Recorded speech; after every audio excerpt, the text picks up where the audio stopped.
ভারত ও বাংলাদেশের মধ্যে বেড়েছে আমদানি রপ্তানি। দেশ স্বাধীনের পর দেশের বিভিন্ন শুল্ক স্টেশন দিয়ে বেড়েছে আমদানি রপ্তানি, হয়েছে অবকাঠামো উন্নয়ন। আমরা দেখাবো বাংলাদেশের যশোরের বৃহৎ স্থল বন্দর বেনাপোল এবং ভারতের পশ্চিমবঙ্গের বুঙ্গার বৃহৎ স্থল বন্দর পেট্রাপোল। ভারতে পেট্রাপোল এবং বেনাপোল স্থল বন্দর দিয়ে বেড়েছে আমদানি রপ্তানি, হয়েছে অবকাঠামো উন্নয়ন। সম্প্রতি বেনাপোলের টার্মিনাল ভেহিকল এবং ভারতের পেট্রাপোল বন্দরের আধুনিক মানের টার্মিনাল উদ্বোধন করায় আমদানি রপ্তানিতে ফিরেছে গতি, স্বচ্ছতা বেড়েছে বন্দর ব্যবহারকারীদের মধ্যেও। এসব বিষয়ে বিস্তারিত দেখুন। দেশের বৃহৎ স্থল বন্দর বেনাপোল, এই বন্দর দিয়ে সিংহভাগ পণ্য আমদানি রপ্তানি হয়ে থাকে। ওদিকে ভারতের পশ্চিমবঙ্গের পেট্রাপোল স্থল বন্দর এবং বেনাপোল স্থল বন্দরের সাথে অবকাঠামো উন্নয়ন হয় আমদানি রপ্তানি ফিরেছে স্বস্তি। ইকুইপমেন্ট এবং জায়গা স্বল্পতার কারণে এই বিদেশের বন্দর দিয়ে বাড়ত যানজট এবং পণ্যজট ব্যাহত হতো বাণিজ্য। সম্প্রতি দুই দেশের বন্দরের টার্মিনালটি উদ্বোধন হয় ব্যবসায়ীদের মধ্যে ফিরেছে স্বস্তি। বেনাপোলের ভেহিকল টার্মিনাল চালুতে পাল্টে গেছে জনচিত্র, বাড়ছে বাণিজ্য, কমছে যানজট, এমনটি জানিয়েছেন বন্দরের সাথে সংশ্লিষ্টরা। দেশ বিদেশের সব খবর জানতে, দেখতে, শুনতে, শিক্ষা, স্বাস্থ্য, যোগাযোগ, ভ্রমণ, বাণিজ্য ও বিনোদন সহ বিভিন্ন বিষয়ে সবার আগে সব প্রতিবেদনটি দেখুন ভয়েস অফ কলকাতায়। টু অ্যাভয়েড ডিটেনশন ড্যামেজ, সেটা আমরা সম্মুখীন হতাম। এতদিন প্রপারলি মাল ঢুকতে পারতো না, যত দাঁড়িয়ে থাকতো এবং স্রোত বাধাগ্রস্ত হতো। এখন সেটা হবে না। যেমন এক্সপোর্ট করতে গেলে আমাদের একটা 3 দিন দাঁড়িয়ে থাকতো বিভিন্ন অব্লিগেশনে, অবস্ট্রাকশনে। তো এখন সেটা রিমুভ হবে, কারণ ওপাশে গেলে যদি 24 ঘন্টা খালি হয়, তো আমার একটা এক্সপোর্টের গাড়ি কেন 24 ঘন্টা ঢুকবে, এগুলো নিশ্চিত হবে। আর সর্বোপরি যে নিরাপত্তা, আগে ড্রাইভার যেখানে সেখানে রান্নাবাড়া করতো, সেটা থেকে অব্যাহতি পাওয়া, তাদের এখানে বিশাল রান্নার ব্যবস্থা করা হয়েছে। এরকম অনেক বিষয় উন্নত হবে। আর তাদেরকে এটাই বলবো, বিশেষ করে গার্মেন্ট যেভাবে বাড়ছে, তাদেরকে বলবো যে আপনারা এই ডিটেনশন থেকে অব্যাহতি পাবেন। আমার বেনাপোলে সদ্য উদ্বোধনকৃত 329 কোটি টাকা ব্যাগ কার্গো ভেহিকল টার্মিনাল তৈরি হওয়ার ফলে আমাদের আমদানি রপ্তানি অনেক গুণ বেড়ে গেছে। যেখানে আগে 300 ট্রাক পণ্য আমদানি হতো, সেখানে 4 শতাধিক পণ্য ভারতীয় পণ্য আমদানি হচ্ছে, এবং যেখানে রপ্তানি হতো 150 কিছু বেশি, এখন 200 ছাড়িয়ে গেছে রপ্তানি। আমি মনে করি তারপর এই যে ভেহিকল টার্মিনালটি যদি ভালোভাবে করা যায়, অপারেট করা যায়, তাহলে ভারতের সাথে আমদানি বাণিজ্য অনেক গুণ বেড়ে যাবে, আমদানি এবং রপ্তানি বাণিজ্য অনেক গুণ বেড়ে যাবে। দীর্ঘদিন ধরে আসলে বাংলাদেশের বৃহত্তম স্থল বন্দর বেনাপোল এবং পেট্রাপোলের এই যানজট লেগেই থাকে। ভারতীয় সাইডে তারা সবসময় আমাদেরকে মিনিমাম 500 থেকে 1000 গাড়ি তারা দিতে চায়, কিন্তু আমাদের বন্দরে জায়গা সংকটের কারণে এতদিন ধরে আমাদের এই গাড়ি নেওয়া সম্ভব হয়নি।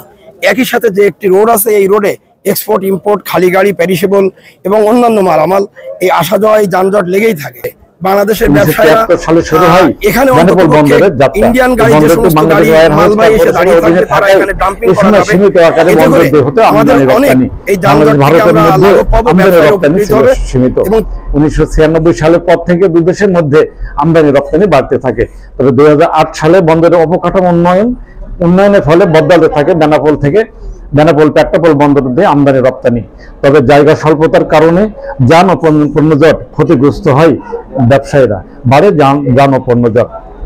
এসব বিষয়ে কি বলছেন ব্যবসার সাথে সংশ্লিষ্ট, শুনবো তাদের কথা। তো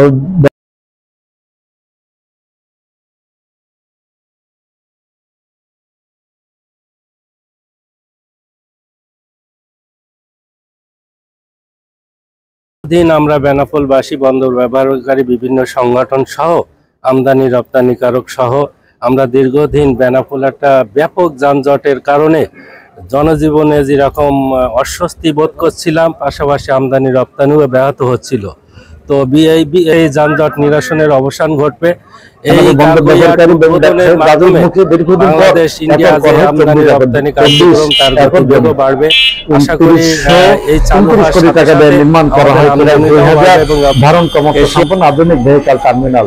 চলতি বছরের 14 নভেম্বর বৃহস্পতিবার পরিবহন মন্ত্রণালয় এবং শ্রম ও কর্মসংস্থান মন্ত্রণালয়ের উপদেষ্টা ব্রিগেডিয়ার জেনারেল অবসরপ্রাপ্ত ডক্টর এম শাকাত হোসেন বেনাপোল স্থল বন্দরে নির্মিত কার্গো ভেহিকল টার্মিনাল উদ্বোধন করেন। এটি খুলে দেওয়ায় একসঙ্গে টার্মিনাল থেকে 1300 থেকে 1800 পণ্যবাহী ট্রাক রাখা যাবে বলে জানিয়েছেন বন্দরের সাথে সংশ্লিষ্টরা। এর ফলে দীর্ঘদিনের ভোগান্তি কমেছে, বাড়ছে বাণিজ্য এবং রাজস্ব, এমনকি জানিয়েছেন কাস্টমের সাথে সংশ্লিষ্টরা। কি বলছেন ব্যবসায়ী নেতারা, শুনবো তাদের কথা।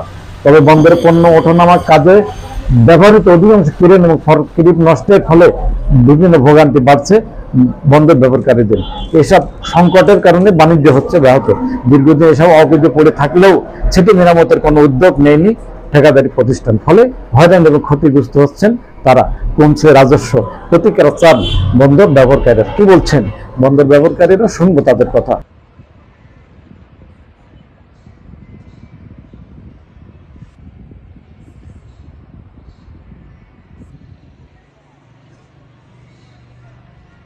স্থলবন্দর বেনাপোল।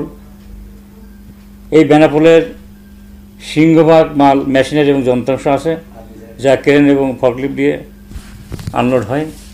এখানে পর্যাপ্ত ক্রেন না থাকার কারণে লোড আনলোড অনেক ব্যাহত হচ্ছে, এবং যেগুলো ক্রেন আছে, ফরক্লিফট আছে, অধিকাংশ সময় নষ্ট থাকার কারণে আমদানিকৃত মাল 2-3 দিন আনলোডে অপেক্ষায় থাকে।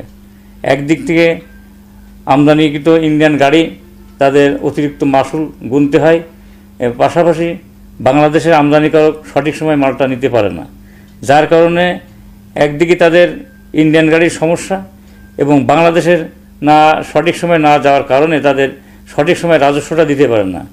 সুতরাং এখানে দেখা যাচ্ছে যে আমদানিকারকরা এই বন্দর দিয়ে মুখ ফুরিয়ে অন্যদিকে চলে যাচ্ছে। আমাদের বেনাপোল বৃহৎ স্থলবন্দরের ক্রেন ফরক্লিফটের খুবই সমস্যা। এর জন্য ট্র্যাকে প্রচণ্ড ডিমারেজ দিতে হয় ভারতীয় কর্তৃপক্ষে প্লাস বাংলাদেশ কর্তৃপক্ষের। মাল সকাল রাত্রে ভারত থেকে মাল আমদানি হলে আপনার ট্র্যাক বড় বড় ট্র্যাকগুলো 4-5 দিন 5-7 দিনেও আনলোড হয় না আর কি। আমরা লিগে থেকে সিএনডিএফ এর লোক